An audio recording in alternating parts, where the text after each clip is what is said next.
corruption by establishing worldwide standards that bind countries at all levels of economic and democratic development. It also encapsulates the measures necessary to prevent corruption, including access to information and promotion of transparency in private finance, public procurement, and national anti-corruption agencies. It also sets standards for the criminalization of corrupt acts. And the access to information provisions in ANCAC commit states to implement changes at the national level. And this then require access to information laws, open data systems, beneficial ownership registers, and financial and asset disclosure laws. So as a core element of fighting corruption, ANCAC requires states to make information available about their activities and to engage with civil society. In regard to universal access to information in Africa, just briefly, maybe what I can mention is that in the last Corruption Perceptions Index by Transparency International, which was published in January this year, and that was for 2019, Sub-Saharan Africa was the lowest scoring region, with an average of 32 out of 100 in the index. And basically, this score paints a bleak picture of inaction against corruption in Africa, because the global average was 43. And there is a strong nexus between corruption and access to information. And because I can see a lot of academics here, I would like to challenge them here to further research on this connection so that we can push states, advocate further for the adoption of access to information laws in countries where these do not currently exist. As I conclude, I just want to give some recommendations which I think are necessary to enable us to improve our right to information policy and legal frameworks in different countries, but this is based on our experience in Kenya. One of the things we need to do is generate political will, commitment to ensure enactment and enforcement of ATI laws, and this needs to be championed from the top leadership. And this includes also awareness building and understanding of public officials and their roles and responsibilities. We need to develop a culture of the right to information. We always say that a law is as good and as strong as its implementation.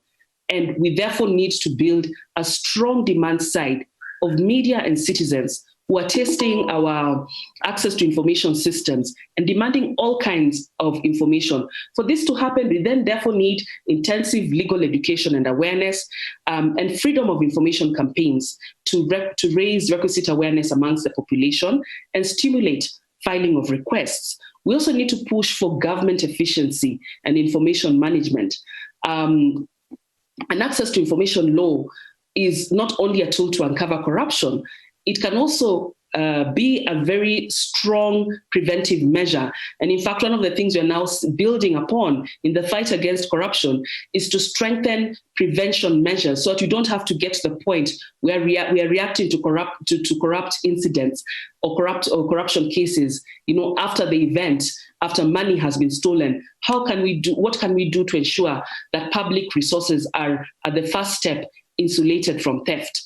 One of the things that we need to foster is strong implementation of an access to information law, because this helps prevention of corruption by highlighting poor administration practices regarding how public funds are being expended. We also need to enhance the use of internal information systems.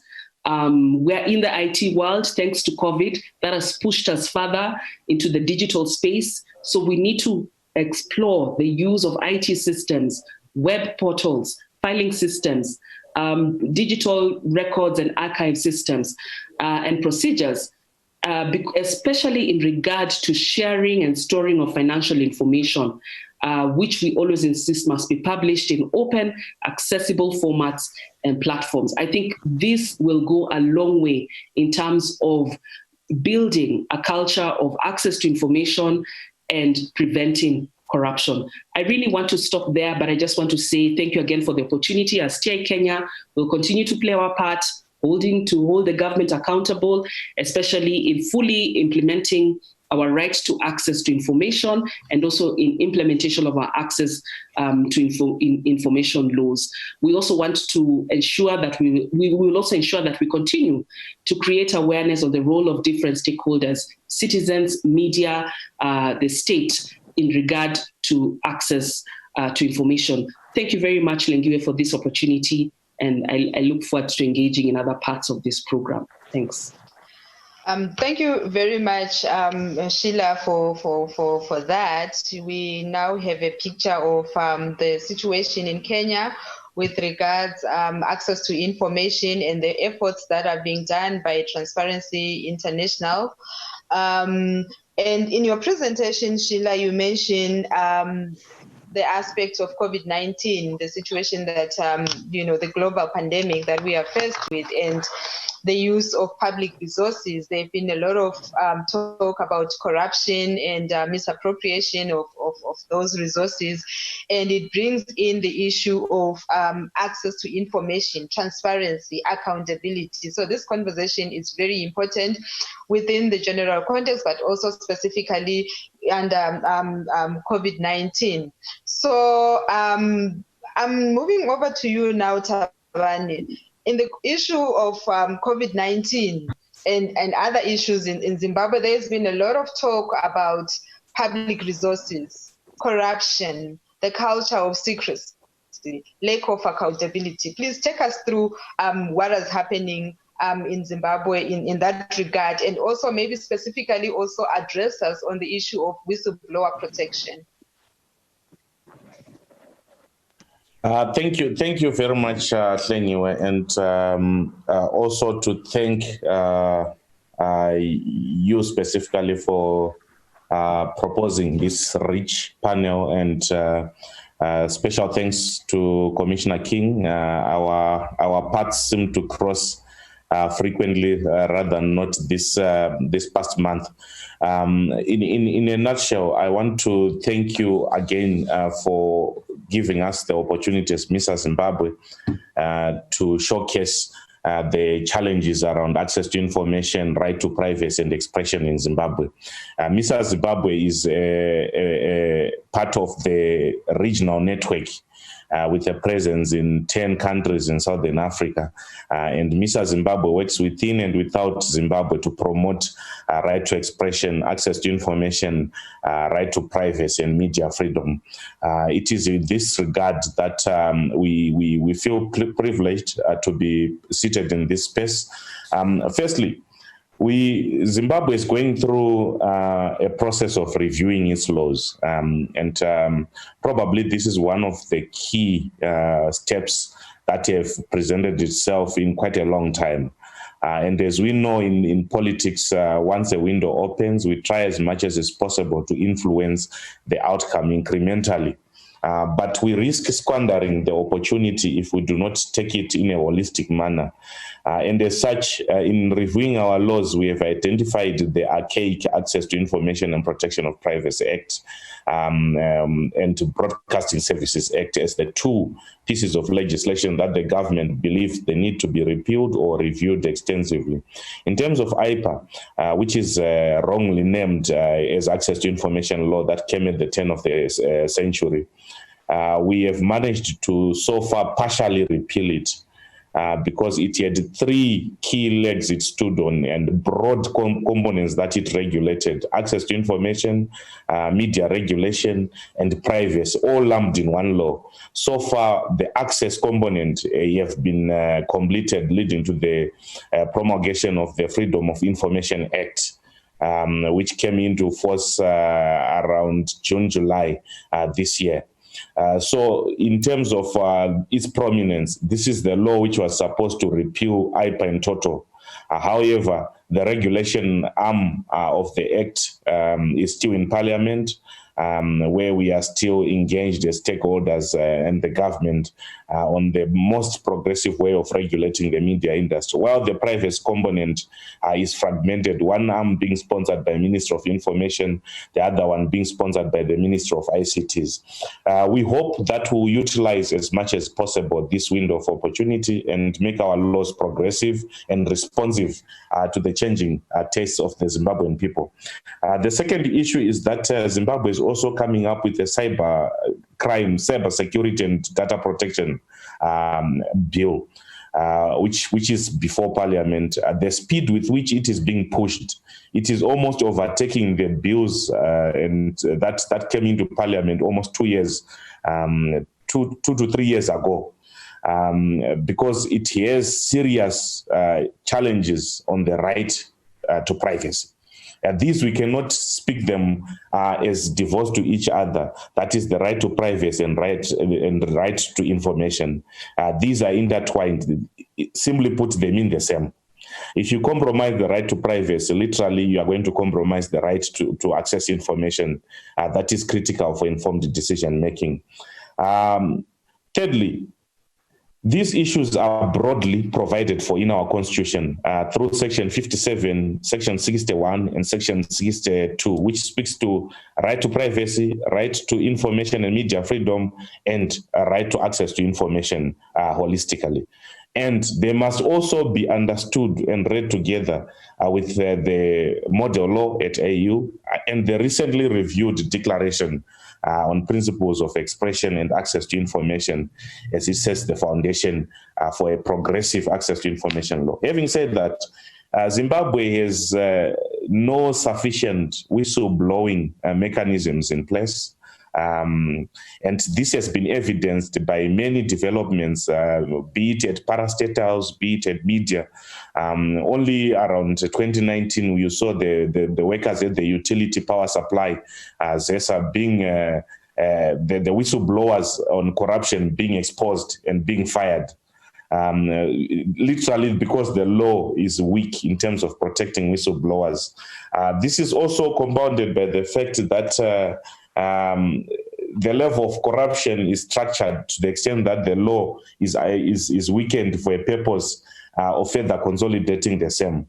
And this has spilled over to the media in this case around, whereby in the media you saw the cases of investigative journalists such as Opo Chingono spending 4 months in prison for writing investigative pieces, and their accounts, online accounts, being allegedly tampered with, both Twitter and Facebook, with the sole purpose of trying to expose the whistleblowers who are feeding the media with records pertaining to the corruption around the procurement of COVID-19 protective equipment and protective wear.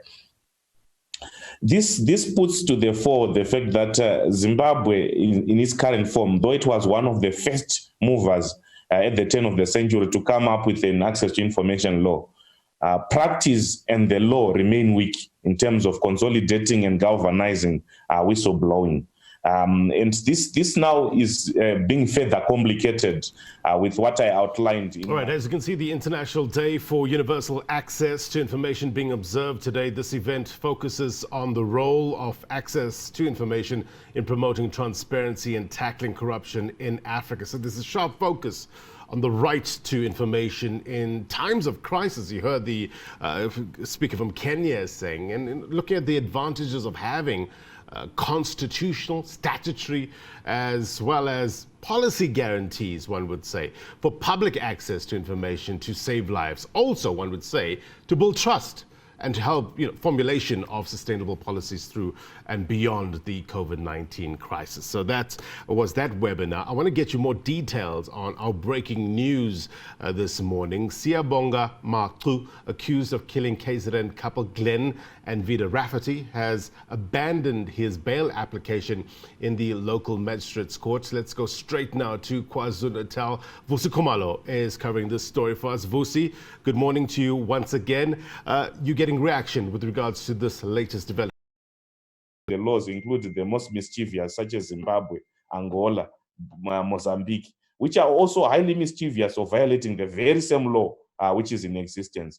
So in a nutshell, I want to propose that there's a deliberate move towards calibrating the law and practice, and on the other hand, utilizing the lawmaking process in different spheres of our region to ensure that we consolidate whistleblowing and access to information. Thank you. Thank you very much, Thabani, for highlighting issues that are happening in Zimbabwe, the challenges, particularly the challenges that are being faced, that whilst Commissioner King has alluded to certain standards that the African Commission has adopted in order to guide state parties in developing, frameworks that are in line with international law and standards, we still face at country level these specific challenges that you are alluding to, and specifically in the Zimbabwean situation, I think it's very important for the civil society to be vibrant in terms of advocating for such standards. And I just want to say, Commissioner King, last year in November, the report on Zimbabwe was considered by the African Commission. The State Party report was considered by the African Commission, and I remember your predecessor, Commissioner Mute, in engaging the delegation of Zimbabwe, made reference to a number of issues around access to information. He identified quite a number of gaps, including the draft information legislation that had been proposed to Parliament. And I think there is still a lot of work to do around that area, and also efforts have to be made around engaging Zimbabwe on the issue of access to information. So I just want to point that out to you, Commissioner King, that these are the situations that arise, when we look at specifically Zimbabwe. And it's not only Zimbabwe, but this is happening in other countries. We have countries such as Botswana, for example, that does not have an access to information legislation up to now, but is pushing towards legislation on cybersecurity, cybercrime, which is very important, but legislation that promotes transparency is not being promoted, and that is work that needs to be done. I will now move over to Dr. Chanel. Dr. Chanel will address us on issues around proactive disclosure, and she will specifically speak to COVID-19 in South Africa. Dr. Chanel, over to you. Thanks very much, Klingiwe, and thank you very much to the University of Pretoria and partners for hosting this important event today. I'm Chanel van der Berg, and I'm the Deputy Information Officer for the South African Human Rights Commission. I'd also like to thank the other esteemed speakers, Commissioner King, Commissioner Sturm, and the Information Regulator, all protocol observed. Now, currently, the South African Human Rights Commission is responsible for access to information in South Africa. The Human Rights Commission is the constitutional body created in terms of Chapter 9 of the South African Constitution to support constitutional democracy. And indeed, we've heard already today that access to information is central to democracy. Now, the Human Rights Commission is mandated to promote, protect, and monitor and assess all the human rights guaranteed in the South African Bill of Rights. Actually, this includes the right of access to information held by the state and information held by another person that is necessary for the exercise or protection of any right. The South African Constitution is also founded on the values of accountability, responsiveness, and openness. These foundational values that guide our transformative constitution are given expression in this concrete standalone right of access to information. This concrete standalone right of access to information is also given expression to through legislation, the Promotion of Access to Information Act, or PAIA. Now, as we heard from Sheila already, in many countries, the COVID-19 pandemic has meant that countries are declaring states of emergency. It's important to note that in South Africa, a state of emergency has not been declared. This means that none of the rights in the Bill of Rights are suspended, and that includes the right of access to information. Instead, national state of disaster was declared in mid-March, the government has issued a myriad of regulations and directives in terms of the Disaster Management Act, which is national legislation. Although all these regulations and directions have direct implications on various human rights, like freedom of movement, the right to work, access to healthcare, access to housing, and access to information, all these limitations must be justifiable in terms of the Constitution. So access to information is more important than ever, as is this concept of universal access to information, which is what we're celebrating today. In times of the pandemic, there is widespread uncertainty and fear amongst the populace. It's therefore imperative for government to ensure that credible information and updated information freely flows to create and foster a relationship of trust between government and its citizens. We therefore are certainly reliant on proactive disclosure. Already before the pandemic hit, the Human Rights Commission, as custodian of the Access to Information Act, has noted various shortcomings with the access to information regime in South Africa. That is not to say that South Africa does not boast a comprehensive constitutional and legislative framework.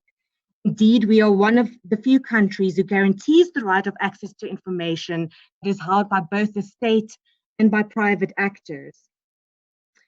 Access to information is so important because South Africa, like many other countries in Africa, is slowly moving from a culture of secrecy to a culture of transparency. However, the Promotion of Access to Information Act does not always seem to be fit for purpose in today's information age. There are various shortcomings. One shortcoming is that it's a request-based act. So every time one needs information, you have to fill in a form, send it to the public or private body, and then wait at least 30 days to access those records.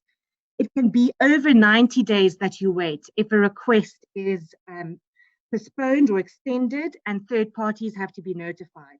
And even after those 90 days, your request might be denied based on one of the many grounds for refusal set out in the Act. The Act is also overly restrictive. For example, it does not apply to the records of cabinet or its committees. Now, under the coronavirus pandemic and the national state of disaster in South Africa, it's abundantly clear that decisions taken by cabinet and its committees have very real impact on various human rights and everyday lives of everyone within the South Africa's borders. The Access to Information Act also has shortcomings because of this request-driven procedure and the fact that there is no duty to create records, in that it can be difficult to expose corruption. So as we heard from Sheila, in terms of the UN Convention Against Corruption, there's a lot of steps that need to be taken by governments to create a culture of transparency. So South Africa's Act goes some way towards this, but the fact that there's no proactive disclosure that's mandatory makes it difficult. And unfortunately, we've also come to realize that corruption does not cease during a pandemic. So this free flow of information is necessary to build a relationship of trust, to enable the realization of various human rights that are implicated by the regulations due to the pandemic, and also to expose corruption. The type of information that's especially important is about hospital readiness, COVID-19 cases, and then, of course, modeling data. The problem is that this information is fluid, and procurement for example, protective equipment is taking place on an emergency basis. The information is therefore moving quickly, it's moving fast, and it's impossible or impractical to wait 30 to 90 days on a request procedure to access this information. Certain South African political parties have tried to access modeling data for the pandemic and hospital readiness statistics from government, but have been unsuccessful. In any event, if this information is provided on a given day, by the following week, that information would be outdated. This underscores the need for legislative reform to bring South Africa's legislation in line with the African Commission's revised declaration, where there will be a duty to create records, a mandatory duty to proactively disclose certain information, as well as urgent procedures for certain types of information. COVID-19 has also shown us that, yes, we urgently need legislative reform, but we also urgently need to bridge the digital divide that plagues South Africa and the rest of the continent. The digital divide shows that over half the population in South Africa does not have access to the internet. Therefore, their rights to healthcare, education, and information have all been severely prejudiced. There's therefore this urgent need for legislative reform, as well as improved implementation by public bodies. In July of 2021, next year, the South African Human Rights Commission will hand over the dedicated PIA function to the information regulator. The information regulator will also have enforcement powers to try and implement the legislation more effectively, especially on the part of public bodies. In addition, the information regulator will take over from the Human Rights Commission to advocate for legislative reform, will give rights to active disclosure, and thereby truly support democracy and all the human rights guaranteed in any democracy. So we look forward to moving towards truly universal access to information. Proactive disclosure will be the norm and not the exception. Thank you very much to everyone here today, especially civil society and the media. As we fight for accountability and also corruption during this pandemic, it is clear that a culture of transparency is necessary, but not sufficient. It needs to be combined with an active and independent, strong media, prosecuting authorities and law enforcement, and together we can both build and work towards proactive disclosure of information and a true culture of transparency where accountability is extracted regularly. Thank you very much.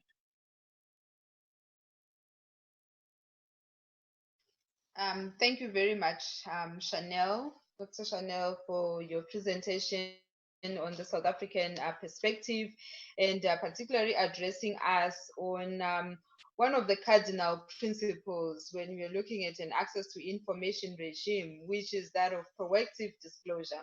And I think with COVID-19, we have seen how important it is to proactively disclose information. We have seen the weaknesses of the mechanism to request information. Just relying on that, creates a lot of gaps. But if information is proactively disclosed, it goes a long way.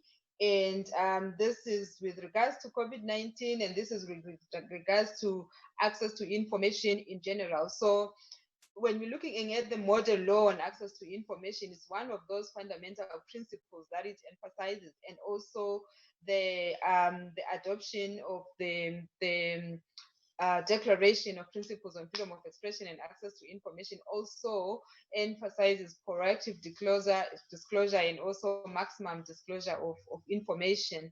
And it's also very important, Dr. Chanel, that you are talking about reforming the legislative regime in South Africa on access to information. And when you're looking at other countries in the region, we find that most countries, less than half of the continent has access to information laws. And South Africa has led the way on adoption of an access to information law, and now is also leading the way in the realization that in as much as you have an access to information law, it is now lagging behind. It needs to be updated. So in the previous presentations, we had a mention of the right to privacy. Balancing the right to privacy and access to information, both are very important. And in order to look at that balance, or to address those issues of access to information and privacy, and also national security, striking that delicate balance to achieve transparency, I'm going to call upon our representative from Article 19, Eastern Africa, to address us on those issues. And then after Article 19's presentation, we'll have a specific country presentation which will look at the situation as it pertains to South Africa, looking at that balance.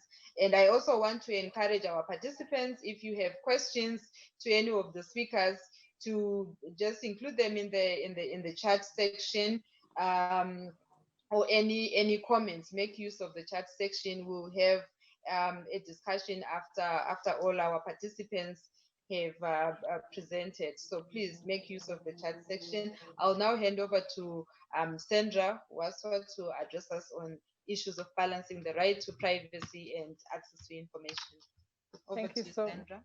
Thank you very much, Lengiwe, and thank you to the University of Pretoria for convening this important dialogue for today to commemorate the Universal Day on Access to Information. Thank you also, and it's a privilege to be able to be in this dialogue.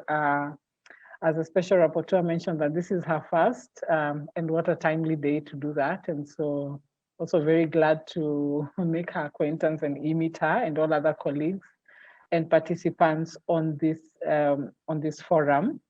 So I have the task of speaking of the right to privacy as it pertains to the right to information. And I think this is actually a very important discussion. It's very current, it's very real. And so, it's very interesting to be able to kind of look at these two rights or concepts together, because I think this is what the world is grappling with right now in terms of the balancing of the right to information, privacy, disclosures, issues of surveillance coming. So it's really something which is at the moment evolving, if I can say that. So I think the first place to start is that to appreciate that both right to information and right to privacy are now regarded as fundamental human rights. And I think that's a very important kind of distinction to, or rather commonality to underline as going forward, is that now they're now in the domain of rights. The right to information, I think, is a bit more kind of nuanced and a bit more explicitly put into legislation and policy as compared to the right to privacy, but they're both now regarded as fundamental human rights. I think that's a good point to make.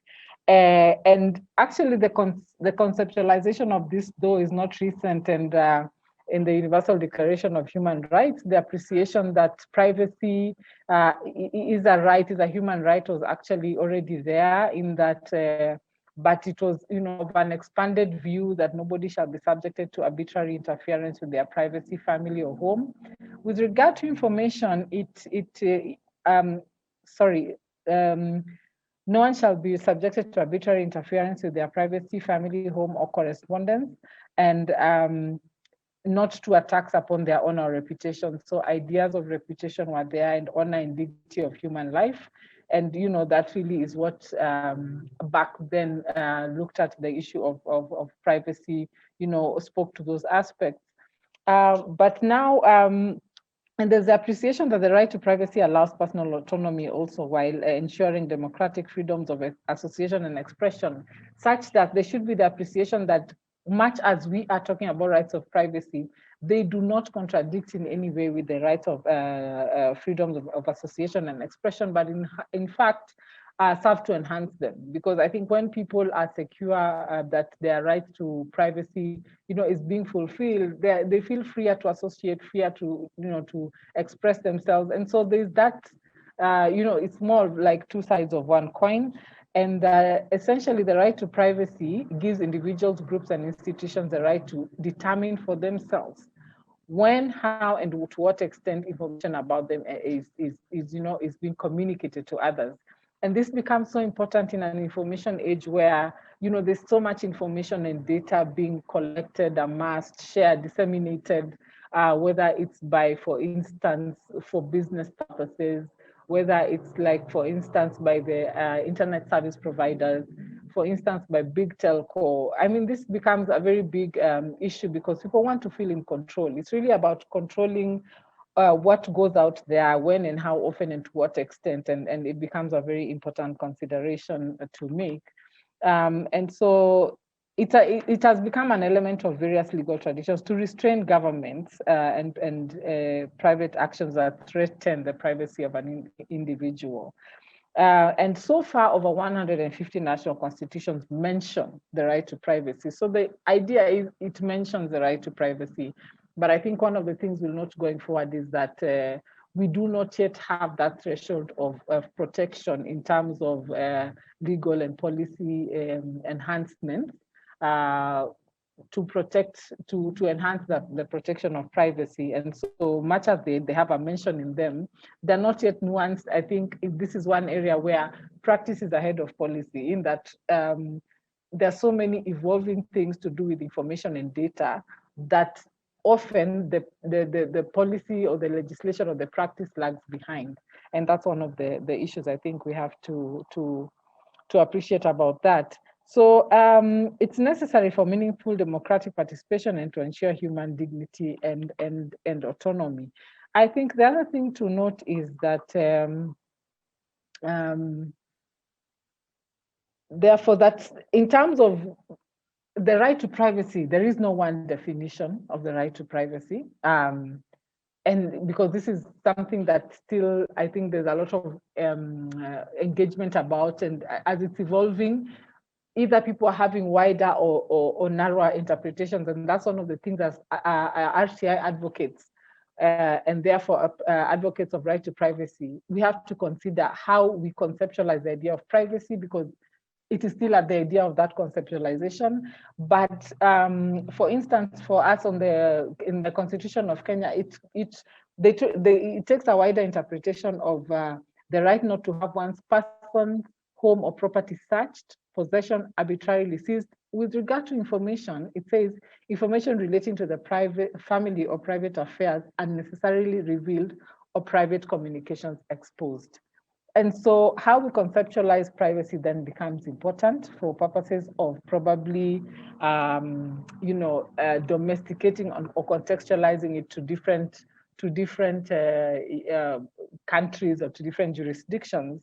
But most of the privacy considerations do consider those two things: the right not to have your person, home, or property searched or possession seized, or information relating to your private affairs or your family protected. I think one of the things we have to consider very seriously here as we look at the issue is the extent to which technology has, should I say, infringed or enhanced, depending on how you're looking at it, the issue of the right to privacy. So one thing is that it's agreed that new technology has altered that balance between privacy and disclosure, just by the fact of collection of information being so easier and so much easier, and also dissemination being so much easier. And we have to look at it from two angles, in that on the one hand, technology has enhanced privacy by offering more accessible means to communicate and to access information. So for instance, just on this very call, the truth is that we are able to do this anywhere. More or less, you need internet connectivity. But basic services are also you're also able to access basic services, be it banking services. You're able to do that online now. You don't have to go to a banking hall. To some extent, health services are also accessible. Issues like people don't have to now go, for instance, to post offices. So there's that enhancement of you can do and control where you can access. Technology has enabled us to access, has offered that kind of privacy, if you think of it in that sense. And also the idea of increasing protections online, like the ideas of encryption, have made online transactions and interactions secure. On the other hand, though, technology has also brought in varied threats to privacy, have emerged with the growth of the digital universe, and government surveillance, for instance, is now easier and cheaper. Identity thieves exist, cyber criminals are there in the cyberspace, and so the intention and the use of computers have forced an expansion in the understanding of privacy. When we think of the right to privacy now, we have to think of it also in the context of those technologies and the new kind of threats that they present. And so also our reaction to that in terms of whether it's legislation, policy, or practice, or putting certain structures in place, have to speak to these new realities, because I don't think we will, we'll go backwards and just keep moving forward. You want to look at it, for instance, if I can give an example of, vulnerability in terms of privacy and the issues of tech. If you think about the issue of children and how their data is used, we've had, I'm sure everybody has seen cases of how children are even groomed, on the internet and then sexually assaulted, or, exposed to such heinous things, and also the use of their data or information, even for instance for kind of resource mobilization and use of images inappropriately. It gives you an idea that really there's a very pertinent issue here. So a lot of standards with regard to then looking at the issue of privacy with regard to technology. A lot of them are benchmarked from the European context, because as far back as 1971, I think Germany had one of their states legislating around this issue, and then the European Union, the Council of Europe, then came in with, with some sort of standards around this, and a lot of, a lot of data protection policies or guidelines that then came up mimicked that. But it brought us to the advent then of the data protection as an aspect of privacy. And I think that is one area where us as right to information advocates or countries are now looking at that in terms of information or privacy. That is where the legal mechanisms is coming in terms of data protection, which governs the use, collection, and dissemination of personal information, and gives individual privacy as through the information control. So we have to look at the issue. Then it brings us to the aspect of data protection, which is just the practice. In practice means individuals should be able to control who possesses data about them and what decisions are made on the basis of that data. And so the data protection laws essentially seek to protect privacy rights. And so I think that's one of the mechanisms which on a day like this, on a dialogue like this, it becomes important to consider, because we have in the previous discussions considered, how RTI laws have been enacted and how are they doing. I think hand in hand with that now goes the issue of data protection. And then so all this information and data is being collected, and how do we look at the protection of that? And so protecting privacy in the digital age becomes essential and good for democratic governance. I think one of the issues with regard to then the data protection issue is that much as information privacy has become very important, there's still a lack of frameworks and processes around this, and even the infrastructure to protect data and privacy rights. So much as there's so much collection by, the big telcos, banks, hospitals, we are not, as countries or as a continent, reacting fast enough to also look at the frameworks and the processes and the infrastructure to protect data and therefore enhance the privacy rights. And for a lot of states have adopted some form of protection. However, the frameworks are inadequate, so that even where there are some frameworks, they're inadequate because, as I've mentioned, a lot of this is very evolutionary and yes. Sandra, I would ask you to wrap up your presentation. Oh, okay. Thank you. Thank you very much. I'm almost actually. Yeah, so states have adopted some form of protection. However, these are inadequate and have not kept up with modern uses and challenges. So there's that idea of are they current, are they effective, and they need updating in order to face the emerging challenges. And so I think the last thing to say probably then in terms of wrap up, because for us on the call here, is then to say that for this being an evolutionary process, is that we need to also consider our engagement with probably a civil society, for those of us of civil society or as media, in that there's been limited engagement also on our part. Maybe it could be because of the expertise or the capacity, but I think that's to be enhanced in order for us to ensure these processes are participatory, they speak to certain standards, and that they speak to new and emerging challenges regarding data protection. I'm going to stop there. Thank you so much, Lengiwe. Thank you very much, Sandra, in helping us understand this very delicate balance between access to information and the right to privacy. I'm going to move over to Advocate Stroom, representing the information regulator in South Africa. Advocate, please also just before you delve into your presentation, maybe you can make a few remarks about the information regulator. I got a message last week from a friend, and she was asking if Advocate Lakula had stepped down as the information regulator. So I realized that there was lack of understanding on what this information regulator is. So if you can give us paint a picture of what this institution is, and then you can address us on issues on privacy and access to information in South Africa. Thank you. Thank you very much,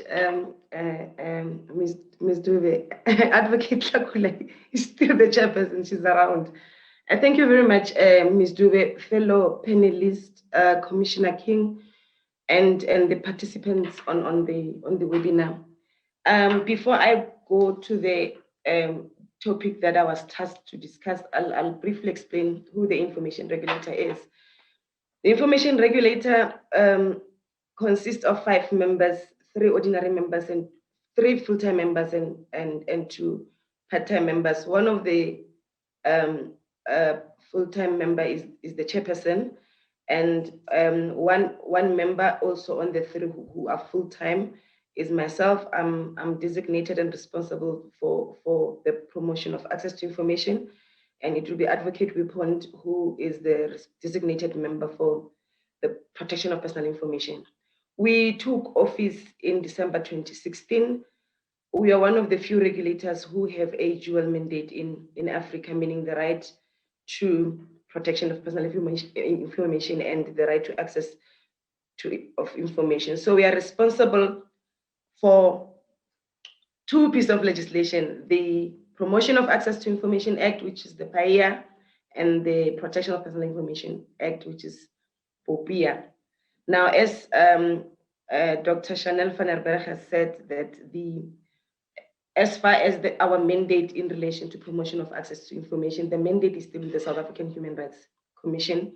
We'll be taking this mandate over on the 1st of July 2021. Now, I think that's briefly a background in terms of who we are. 3 full-time members, 2 part-time members, constitute the regulator. We are accountable to National Assembly. We report directly to Parliament. We are appointed by the President on recommendation by the National Assembly. So that's what the regulator is. Today I was tasked to talk about the balance between the right of access to information and the right to privacy in the management of COVID-19. Ordinarily, you'll know that the balancing of rights involves the weighing of 2 competing rights.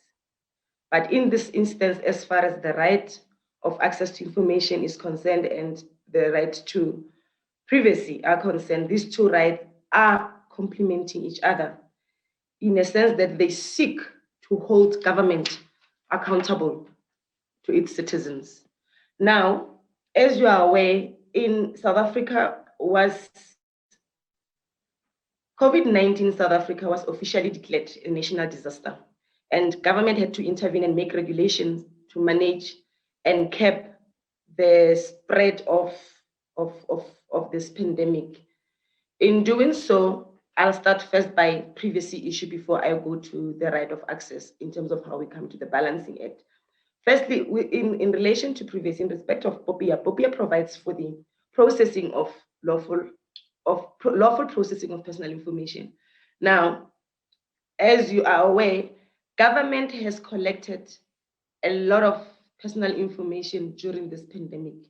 For an example, the track and tracing, where the regulations were issued in terms of the Disaster Management Act, and they were amended to introduce the process relating to contact tracing, which required the Department of Health to develop and maintain a national database. Now, this national database traces individuals who have been suspected to have come in contact with any person who is suspected to have contracted the COVID-19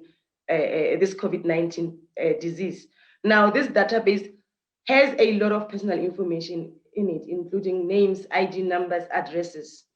Secondly, our health centers have also collected a lot of personal information. But we are saying in collection of this personal information, ensure that there are adequate security safeguard to ensure that this information, this personal information, is protected.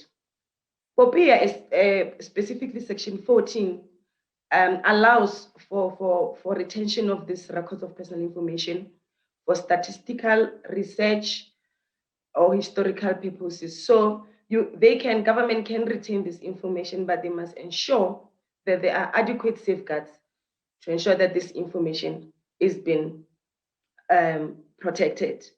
Now, moving over to access to information, we encourage proactive disclosure by government.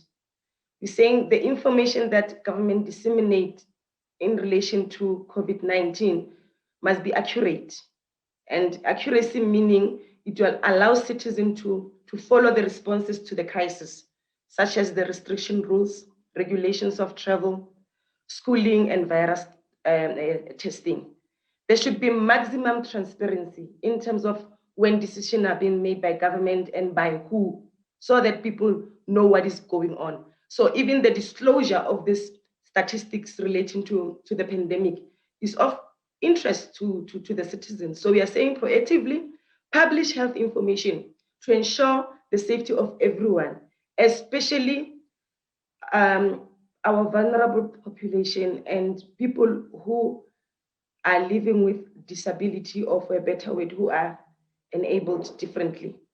Now, in this instance, communication as far as access to information is concerned is very key. We need to send or disseminate the correct information to all citizens in the language that they understand, because proactive disclosure will, in this instance, discourage the spread of false information about COVID-19. For an example, if you're talking about communicating properly, there has been concept that the quarantine, social distance, self-isolation, self-quarantine. This concept should be properly communicated to ensure that it makes behavior changes to curb and contain this spread of COVID-19. So what I would like to say in the interest of time is that these rights are not competing rights, they are balancing rights, and we need to ensure that we maintain the right to privacy and access to information. But as far as access to information is concerned, proactive disclosure by government is required so that everybody is on the same par as far as this pandemic is concerned. And the message that is being sent across is understood by all the citizens of this country. And by proactively disclosing, citizens will be able to make informed decisions to curb this pandemic. So in my closing, I would like to say, without transparency and open communication, a fair balance between access to information and privacy is impossible. I thank you.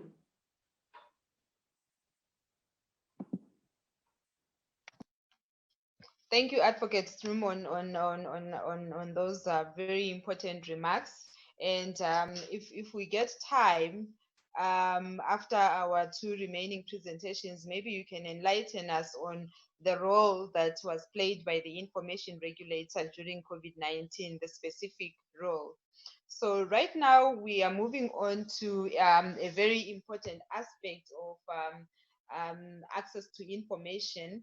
And I'm going to ask Mr. Alfred Bulakali from Article 19, Western Africa, to give a few remarks and also kind of guide us on what we can do in Africa in terms of strategies to improve access to information regimes in Africa. In some instances, like I've already mentioned, that less than half of the continent have such laws. And if we have such laws, what can we do? And any other strategies that can be helpful if we are looking at, for example, matters of corruption that we have already discussed, or matters of service delivery that we also mentioned. Over to you, Alfred. Thank you very much, Mrs. Dube, to give me the floor. Commissioner King, Mr. Frank, the director of the center, and dear colleagues and participants, good morning. I'm pleased to talk about this subject. Almost all have been said by my colleague who presented, and I will start it from the call of the special rapporteur inviting the state to take all measures to guarantee, respect, and protect freedom of expression and access to information in Africa.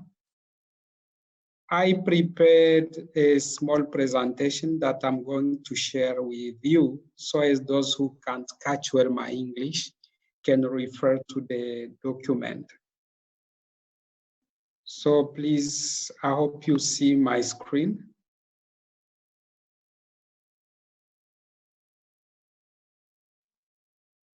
Not yet. I'm trying, and Dube, please give the right to share screen.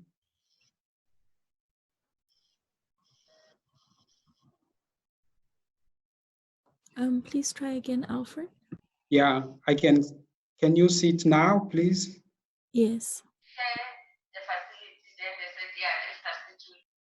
Yeah, thank you very much. As you can see, and as it was said by the special rapporteur, in Africa, we have a good architecture about the freedom expression, and a lot of progress have been made by some states taking access to access to information laws, and implementing them in some areas. But we still have key challenges across the continent, and we could not talk about the strategies without looking at these challenges. One challenge is the different interpretations of freedom of expression and right to information. Another challenge is weak implementation of the standards on the ground, which results in weak enforcement mechanisms, archive system and culture of secrecy, low access to the standards and national laws by CSOs and especially citizens out of big cities, limited capacity and resources for media and activists to conduct investigation where information is not proactively provided by states. We continue to know the absence of access to information laws in many countries, including some that are main like Senegal here, like Democratic Republic of Congo, and others. We can see that in many countries, access to information laws are adopted more thanks to pressure from civil society and maybe national international community peers, rather than the will for accountability in front of the citizens. That results in creation of parallel legislations and repression. How now to address these challenges so as access to information in Africa is improved? I thought it in 6 points. Distinguish right to information from other rights associated with freedom of expression. This is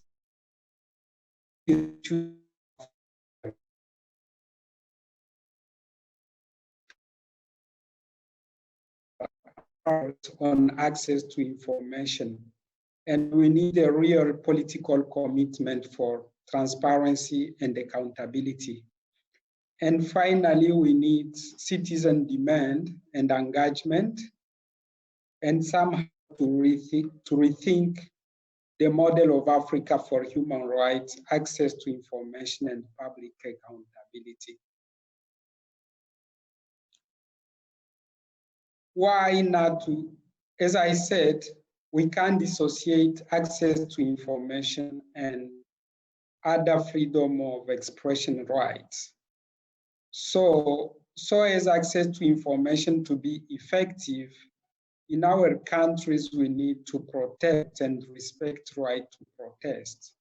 Independence of media, other digital rights like Sandra was explaining, and protection of those in charge of ensuring access to information is effective, such as journalists, human rights defenders, whistleblowers, and other activists.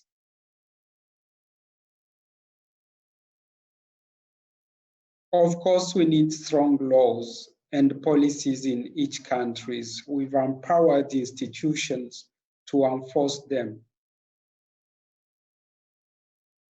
That's to be there, we need remaining countries to adopt these laws on access to information and making sure that those laws are compliant to international and African standards. Where we have those laws, we need to make effective the law enforcement mechanisms. Because one issue is that we have laws that institutions to make them in application are not created, or if they are created, they don't have enough resources and capacities. To repeal or revise any existing parallel laws or anti-access to information legal provisions. As I said in the challenges, some countries have access to information law, but at the same time, they have adopted or keep legal provisions that are opposite to the essence of access to information itself. We need to build capacities of law enforcement officers and actors. In many countries, we have these access to information laws, but the public administration itself, they don't know what is it about, or the African standard, what they are about. Countries need to invest in building capacities of their institutions and access to information application. And of course, if we have all this and capacity built, we need people in charge to. If we have all these people by institution and people violating access to information laws should account for it. That will be the foundation of realizing the right to seek, receive, and impart information. Having law should not be seen as an end by Alfred, itself. Sorry, can you catch me, please? Rounding up by now. Sorry? You should be rounding up your presentation. Yes, I'm almost done. Yes. So second, we need an active and empowered civil society and media so as to enforce the public action control, to pursue advocacy, to monitor progress and report on. Transparency and accountability of public actors is necessary, and they should be only guided by that to realize the enjoyment of access to information that is finally a sustainable development for their citizens. Without demand and engagement of citizens, we can't have the action of civil society legitimated. So we need more engaged citizens that demand for access to information because simply it's their right. Because that enables them to control the action of their states and because that will enable them to enjoy their different rights and protect them. Finally, we need to question the model of AU. And here I don't have a specific strategy. I only left questions for us, and some of them will need enters in the discussions that are ongoing about the AU global reform, aiming to know, are the AU itself transparent enough? Are they trusted by the people in Africa? What are the sanctions against states that do not comply with access to information? And what powers are given to special rapporteur and political independence so as they can hold government accountable?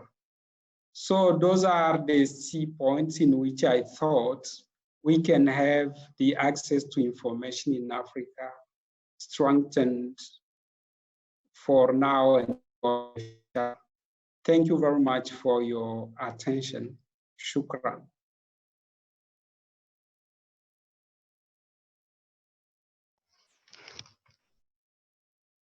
Thank you very much, Alfred, for taking us through some of the strategies that can be used in improving access to information in Africa. And as we wrap up, I just want to also call upon William Bird to kind of reflect on what's happening in South Africa with regards to the law that is currently in place, which is the Promotion of Access to Information Act. And going forward, what are we saying about this law? What should be done? What is the civil society saying about this? This speaks to law reforms. And in Commissioner King's keynote address, she mentioned aspects around adoption of appropriate legal frameworks in order to support an access to information regime. So we want to hear what the civil society in South Africa has to say about the situation in South Africa going forward. William. Good afternoon, and thank you so much for giving us this opportunity to speak. It's fantastic to be on Commissioner King's first public outing. I'm also patently aware that I'm what's stopping you before lunch. Normally you're in a room and everyone's itching to run out and go there, but now I guess in our own Zoom offices, if we're lucky, we can just step out and grab something. But I will be quick. But I'm hoping that what we have to say is really important and will leave us on a very positive light at the end of this particular fascinating webinar. I've really enjoyed what the speakers have had to say. So really, we've heard so much about the importance of the right to access to information. We know how it gives meaning to our constitutional values of accountability. I'm so delighted to hear the emphasis on the importance of people getting access to credible information. And I realized that actually I neglected to introduce myself. I run Media Monitoring Africa, which is a non-profit organization. We do a lot of human rights-based work around policy, around strategic litigation. We've been doing a lot around disinformation recently. And so those calls around importance of journalism and their ability to do their job properly is really critical. So this, what I'm presenting today and what I'm going to speak to today is really on behalf of the organization I run, Media Monitoring Africa, as well as the South African National Editors Forum. And it's drawn together by a group of expert access to information lawyers. So we've heard about this right. We've also heard from Chanel and other speakers, sorry, Dr. van den Berg, forgive my informality there, about how our existing law in South Africa, our Promotion of Access to Information Act, when it came into being in 2000 was really an incredibly progressive piece of legislation, but it's now 20 years later and in urgent need of reform. And Dr. van den Berg talked to a few of those elements. So what we've been doing over the last few months is Media Monitoring Africa and SANEF and other like-minded organizations supported by information activists and legal experts. We've embarked on a process to draft proposed amendments to PIA in an effort to ensure that it realizes the right to information in a timely and effective manner. So in looking at this, we've looked at some of the amendments drawn on by the work of the South African Human Rights Commission, some of the issues coming from our courts, as well as civil society actors, journalists, in identifying some of the critical shortcomings and pitfalls that currently exist. So what we're doing is also trying to make sure that our PIA exists within our regional framework. So we've drawn extensively on, and these are really magnificent documents, particularly the African Commission on Human People's Rights, through the Declaration on Principles on Freedom of Expression and Access to Information. That should be on everyone's bedside table as reading when you want to feel inspired and alive every day, as well as the guidelines on access to information in elections in Africa, those equally exciting and lovely, as well as the modern law on access to information. So we've looked at those, and in the digital era, it's important that access to information is fostered online and offline, and some of the other speakers have touched on that in a lot more detail. So we know that a lot of disclosures that are made through different platforms render information accessible to the public, and it's really important that we talk to some of these principles. So to give you a taste of what they look like, we can tell you that the principles that our amendments have been based on the following 5 key principles. Firstly, primacy. One of the key challenges we've had is that people say, oh, well, PIA doesn't take precedence over another piece of legislation. And in fact, what we're arguing is that primacy, access to information as a constitutional imperative, should be treated with appropriate primacy over other laws. And so we looked at using that as a key hurdle. Key principle. The next one is maximum disclosure, and this is the right of access to information should be guided by the principle of maximum disclosure, with the right only being limited by narrowly defined exemptions that meet the test for reasonable and justifiable limitation. And again, this is from daily experience with journalists, where they might get access to some things, but then they don't get access to all that they actually need. And the principle should be maximum disclosure. Linked to that is the one that's already been touched on today, and that's proactive disclosure. Information in the public interest must be proactively disclosed, even in the absence of a specific request. So rather than have to wait for public bodies, especially, to reveal and release information, they should just be actively going out and putting it out there. It's the most effective way of helping people get access to information. Fourthly, international commitments. We must be able to abide by international commitments on access to information, including in respect of critical open government and open data standards that are driven to a large degree through our partnership of the Open Government Partnership. And these commitments to help us move towards openness on a proactive basis that are deserving of being effectively filled. The fifth principle is online protections. So in the current digital era, the exercise of the right of access to information must be respected, protected, and promoted both on and offline. And this places a particular duty on public and private sector actors to ensure that in fulfilling their obligation, due regard is had to the medium format in which information is made available. Of course, we use this opportunity to highlight again, and a point that was made by other speakers, the importance of everyone on our continent having access to cheap, fast broadband, reliable.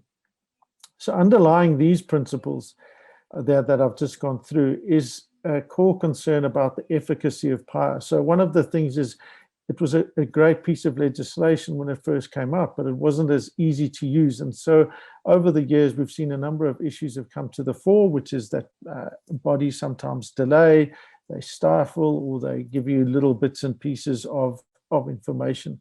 And really, the amendments must look to address those shortcomings. Now, it's well accepted that access to information plays a particularly important role in democratic processes and empowering the electorate to make informed choices. So this includes in respect of electing office bearers, participation in decision-making, lawmaking processes, holding private and public sector actors accountable for their acts or omissions in execution of their duties. And moreover, the right of access to information fosters a vibrant media culture that plays a central role in receiving and imparting information. And this is more important than ever in our new digital age. So as we look to the future of access to information, we continue to strive for a society underpinned by our constitutional values and democratic governance. So while PI is one of the instruments through which this can be done, there's a lot to do before the right of access can be meaningfully realized in South Africa. Now, this public announcement today that we've been working on a draft on our efforts to reform and improve PI follows on months of work by a team of lawyers to incorporate the principles that we referred to above and address the problems encountered by members of the Access to Information Network, journalists, as well as others in their efforts to use PI. The next step is we are going to be approaching a group of PI users and experts to make sure that their concerns are captured in the draft amendments. And the final step will be to hand us over to the South African Human Rights Commission and the Information Regulator, as well as the Department of Justice, for consideration and processing by the Executive and Parliament. So if you would like to learn more or get involved in the drafting of the amendments or add your views to it, that'd really be welcome. And please just reach out to me just after this. But thank you so much, and I hope you all have a fantastic International Day of Universal Access to Information. Right on time. Thank you very much, William. So you have given us highlights on what is being done with regards to amendment of PAIA, and in acknowledgement that it's high time PAIA catches up with standards that are defined in the model law and also in the declaration. So this is how we have structured the webinar. The special rapporteur set tone for us, and then we had presentations that touched on country-specific context, what is happening in Kenya, what is happening in South Africa, what is happening in Zimbabwe, and also even in other countries as well. And then we had an acknowledgement again of the balance between the right to privacy and also access to information, and we had Article 9 that balance, and also the information regulator in South Africa, and also an emphasis on proactive disclosure as the cardinal principle of access to information. And then now we then moved over to going forward, what can be done, what are the strategies, and then giving a specific example of what exactly is happening in the context of South Africa. So that is the picture of access to information in Africa that we wanted to paint using this webinar. And in commemorating this very important day, Commissioner King, just 2 minutes to say a few words in light of what has already been said.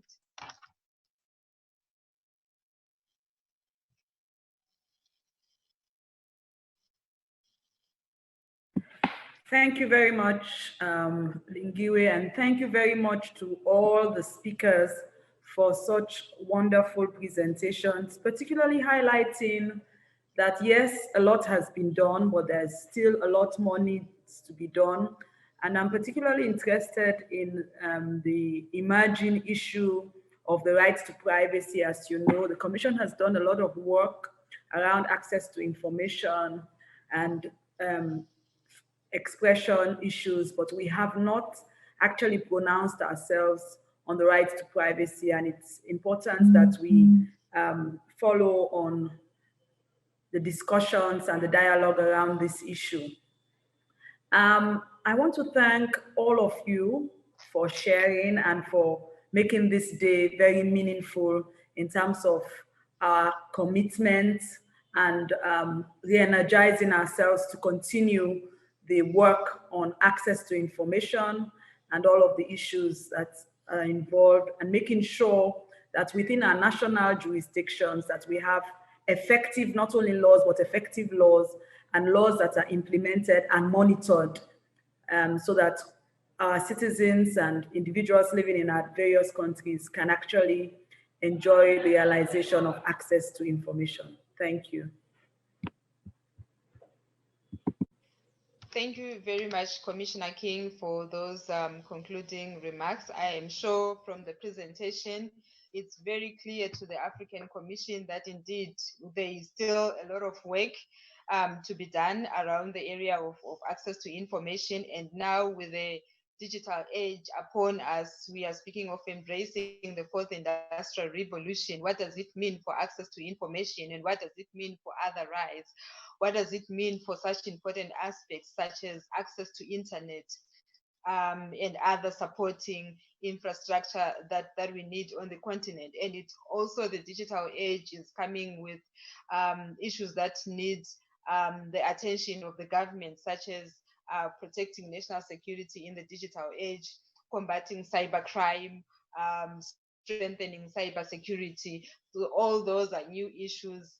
So now we leave it up to the African Commission to also provide the necessary guidance to states on how to embark on journeys of law reform, policy reform. And it's a good thing that, at least for now, the African Commission has adopted the standard setting documents that you presented on, Commissioner, the model law. It's available on the Commission's website, and organizations that are working towards, that are working on access to information can actually use those instruments, such as the model law, such as the guidelines, such as the declaration on advocating for these rights from an informed perspective, or from the perspective of the African Commission, or from the perspective of international human rights law, because that is where these instruments draw from.